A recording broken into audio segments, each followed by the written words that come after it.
25 বছরের পুরনো সরকারি কাজ কাটা হলো কেন? টেকনোসিটি থানার পুলিশ জবাব দাও। টেকনোসিটি থানার আকন্দ কেশরীতে 25 বছরের সরকারি পুরনো কাজ কাটা হলো কেন? টেকনোসিটি থানার পুলিশ জবাব দাও। জবাব তোমায় দিতেই হবে। রাতের অন্ধকারে নিউ টাউনের দিকে দিকে মাটি চুরি হচ্ছে কেন? মমতা ব্যানার্জি জবাব দাও। রাতের অন্ধকারে দিকে দিকে নিউ টাউনে মাটি চুরি হচ্ছে কেন? মমতা ব্যানার্জি জবাব দাও। নিউ টাউন এলাকায় ক্যানেলের জমি দখল হচ্ছে কেন? টেকনোসিটি থানার পুলিশ জবাব দাও।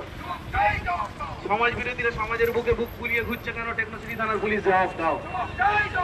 দিকে দিকে গরিবের উপর অত্যাচার হচ্ছে কেন? মমতা ব্যানার্জি জবাব দাও। এই মাটি চোরের সরকার, গরু চোরের সরকার, কয়লা চোরের সরকার, চাল চোরের সরকার, গরিবের চাল চোরের সরকার, সরকারি সম্পত্তি লুটেরাদের সরকার, দুর্নীতিগ্রস্ত তৃণমূল কংগ্রেস নেতারা নিপাত যাক। দুর্নীতিগ্রস্ত তৃণমূল কংগ্রেস নেতারা নিপাত যাক। দুর্নীতিগ্রস্ত তৃণমূল কংগ্রেস নেতাদের দ্বারা পরিচালিত পাথরঘাটা গ্রাম পঞ্চায়েতের তৃণমূল কংগ্রেস নেতারা নিপাত যাক। দুর্নীতিগ্রস্ত তৃণমূল কংগ্রেস নেতাদের দ্বারা পরিচালিত পাথরঘাটা গ্রাম পঞ্চায়েতের তৃণমূল কংগ্রেস নেতৃত্ব নিপাত যাক। দুর্নীতিগ্রস্তদের দ্বারা পরিচালিত পাথরঘাটা গ্রাম পঞ্চায়েতের তৃণমূল কংগ্রেস নেতৃত্ব নিপাত যাক।